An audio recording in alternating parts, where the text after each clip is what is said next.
University of Sufism and modern sciences Bhitshah में किताबी मेले जो इफ्तिताह Bhitshah university of Sufism and modern science Bhitshah में अॼु सूमर खां 3 ॾींहनि वारे किताबी मेले जी शुरूआति थी वई आहे, जंहिंमें साइंस, एजुकेशन, बिज़नेस, कॉमर्स ऐं तसुफ़ सां गॾु तारीख़ी, इल्मी, अदबी, शाइरी, नावल निगारी, इस्लामी तारीख़ ऐं ॿारनि जी कहाणियुनि जा मजमूआ रखिया विया आहिनि। मेले में मटियारी ज़िले जे शागिर्दनि, उस्तादनि, अदीबनि, शाइरनि ऐं सुञाण धुरियुनि वॾे अंग में शिरकत कई, जिते हिन रिआयत सां गॾु किताबनि जी ख़रीदारी पिणु कई।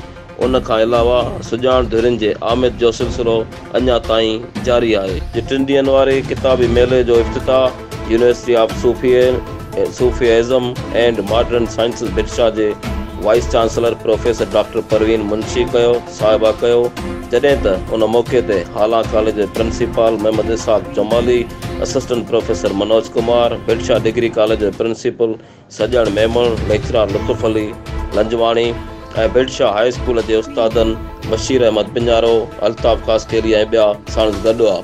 उन मौक़े ते wise chancellor professor doctor Parveen Munshi किताबी मेले खे सुठो सवण ऐं नौजवान नस्ल लाइ किताबुनि ऐं इल्मी रुझान बेदार करण जो बहितरीनु मौक़ो करार ॾिनो आहे। इल्म दोस्त ज़रियनि ऐं शागिर्दनि ऐं शागिर्दनि सां मुखातिब थींदे चयो त किताबी मेलो मटियारी ज़िले ऐं ॿाहिरि पासे जे शागिर्दनि ऐं नौजवाननि लाइ इंतिहाई अहमियत जोॻो आहे। किताब इंसान जो बहितरीनु दोस्त आहे, जंहिंखे पढ़ण सां हू पंहिंजे इल्मी सलाहियतुनि में वाधारो ऐं पंहिंजे मुल्क ऐं दुनिया बाबति ॼाण हासिल करे सघनि था।